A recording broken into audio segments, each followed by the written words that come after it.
Hello दोस्तों, welcome back to another interesting lecture of engineering chemistry. तो आज की वीडियो में हम देखने वाले हैं कि temporary hardness and permanent hardness क्या होता है।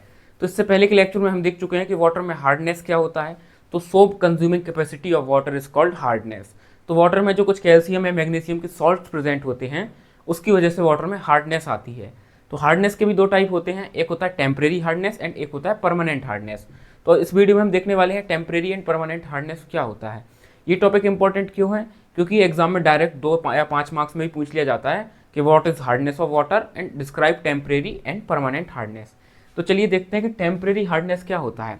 तो टेम्परेरी हार्डनेस वो होता है वाटर में जिस हार्डनेस को वाटर से इजीली हटाया जा सके, बिल्कुल समझिए उसकी यादों की तरह। तो टेम्परेरी हार्डनेस क्या होता है? That can be removed upon boiling. मतलब अगर हम पानी को उबालें तो उबालने से जो ये हार्डनेस होती है हट जाती है। आगे अगला पॉइंट, ये होती किस चीज़ की वजह से है? तो कॉज्ड बाय, किस चीज़ की वजह से होती है? Caused by bicarbonates. याद रखना है, बाइकार्बोनेट्स एंड कार्बोनेट्स। कार्बोनेट्स, तो बाइकार्बोनेट्स और कार्बोनेट्स क्या होते हैं? बाइकार्बोनेट्स होता है हमारा HCO3 नेगेटिव और कार्बोनेट क्या होता है? CO3 negative. इनकी वजह से होता है bicarbonates and carbonates of calcium and magnesium and some other metals also. ठीक है, ये हो गया हमारा होता क्या है, किससे होता है। एंड ये कई बार ये क्या काफ़ी बहरूपिया है, ये दूसरे नामों से भी पेपर में आ जाता है एंड बच्चे शौक रह जाते हैं कि अरे ये क्या आ गया। तो इसका अगला नाम क्या भी होता है? ऑल्सो नोन एस, इसको क्या भी बोलते हैं? एल्कलाइन हार्डनेस भी बोलते हैं इसको, और इसको एक चीज और बोलते हैं, इसको कार्बोनेट हार्डनेस भी बोलते हैं। Carbonate hardness. बस इतना पॉइंट सफिशिएंट है इसको डिस्क्राइब करने के लिए। एंड इसका हम एक एग्जांपल दे सकते हैं।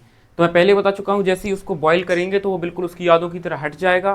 तो अगेन इसका एग्जाम्पल में हम आराम से लिख सकते हैं। एग्जाम्पल, किसी भी चीज़ का बाइकार्बोनेट ले लीजिए, सपोज CaHCO3 का होल ट्वाइस, ये होता है कैल्शियम बाइकार्बोनेट। तो अगर मैं इसको बॉईल करूँगा वाटर में, जैसे ये पानी में सॉल्ट मिला होगा तो इसको बॉईल करूँगा हीट देके, तो इससे क्या बन जाता है? इससे CaCO3 बन जाता है जो कि एक प्रेसिपिटेट है, plus H2O plus CO2 gas के फॉर्म में कुछ ये उड़ जाता है। तो CaCO3 क्या है हमारा? ये है एक इनसॉल्युबल PPT। इनसॉल्युबल मतलब जो पानी में घुल सके, पानी से सेपरेट हो जाएगा एंड हम इसको फिर आराम से छान कर सकते हैं। तो ये था हमारा एग्जांपल ऑफ टेम्परेरी हार्डनेस। तो बस टेम्परेरी हार्डनेस हो चुका है, फिनिश। तो हम देखने वाले हैं कि परमानेंट हार्डनेस क्या होती है। तो परमानेंट नाम भी बताता है कि बिल्कुल पत्थर की लकीर जो इजीली हट ना सके या रिमूव ना हो सके।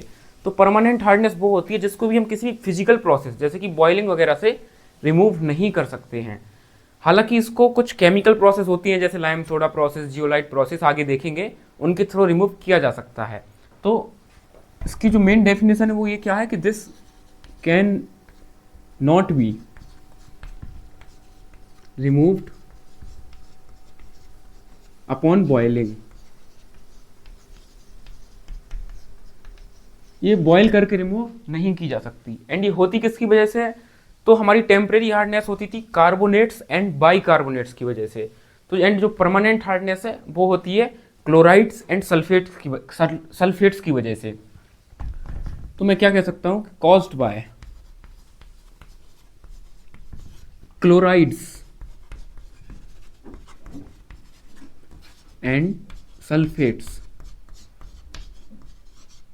ये सल्फेट्स मतलब chlorides and sulphates of calcium and magnesium.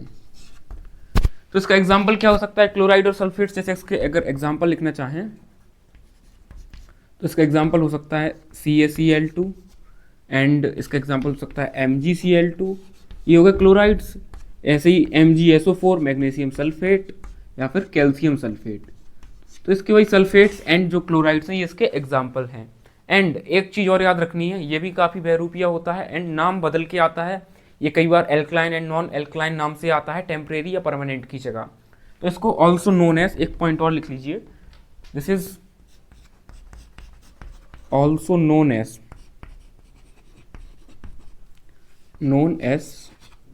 Non alkaline hardness.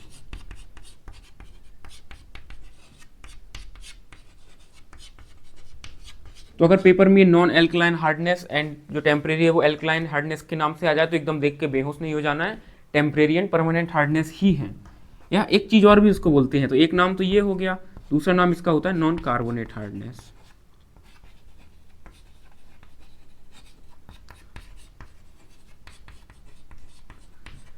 And एक चीज़ और, क्योंकि इसको बॉइलिंग के थ्रू नहीं हटाया जा सकता तो इसको हटाएंगे कैसे, तो इसकी कुछ प्रोसेस होती है, तो आपको प्रोसेस भी लिख देनी है। It can be removed by, तो प्रोसेस क्या होती है, can be removed by lime soda process होती है, लाइम सोडा प्रोसेस। एक होती है zeolite process, JDOLITE, zeolite process. And एक प्रोसेस होती है आयन एक्सचेंज प्रोसेस, उसको हम बोलेंगे आयन एक्सचेंज प्रोसेस। ये मुझे पता नहीं लास्ट का वर्ड शायद विजिबल हो, अगर ना विजिबल हो तो थर्ड प्रोसेस है हमारी आयन एक्सचेंज प्रोसेस। तो बस हमारा temporary and permanent hardness finish हो चुका है। इसके बाद के लेक्चर्स में हम देखेंगे कि लाइम सोडा प्रोसेस क्या होती है, जियोलाइट प्रोसेस क्या होती है, आयन एक्सचेंज प्रोसेस क्या होती है। बट उससे पहले एक पेपर में न्यूमेरिकल आता है हार्डनेस ऑफ वाटर के ऊपर, कि वाटर की हार्डनेस कैसे निकालते हैं। तो इससे जो नेक्स्ट लेक्चर होगा वो पहले वो हार्डनेस पे होगा, देन ये मेथड्स पे होगा। तो न्यूमेरिकल कैसे सॉल्व करते हैं उसकी वीडियो जरूर देखें, क्योंकि स्टूडेंट्स उसमें बहुत कंफ्यूज रहते हैं, थोड़ा सबको टफ लगता है बस, बट वो मुश्किल से ज़्यादा 15 से 20 मिनट भी अगर आप अपने देते हैं तो उसको अच्छे से समझ सकते हैं। एंड बिल्कुल आसान न्यूमेरिकल होता है, तो आप फ्री के मार्क्स पेपर में ले सकते हैं। तो वो लेक्चर जरूर देखिए। और अगर आज का लेक्चर आपको अच्छा लगा हो, वीडियो समझ में आई हो, तो आप वीडियो को लाइक कर सकते हैं। एंड कुछ भी डाउट हो किसी भी टॉपिक के रिगार्डिंग, भले ही वो फिजिक्स हो, केमिस्ट्री हो, कुछ भी हो, तो आप कमेंट में अपना डाउट डाल सकते हैं, मैं उसका सॉल्यूशन जरूर दूंगा। एंड अगर वीडियो अच्छी लगे तो अपने दोस्तों के साथ शेयर करिए, इससे हमको काफ़ी सपोर्ट मिलता है। एंड चैनल अभी काफ़ी छोटा है तो आपकी सपोर्ट की काफ़ी ज़रूरत है। एंड मिलते हैं किसी नेक्स्ट वीडियो में, तब तक के लिए बाय।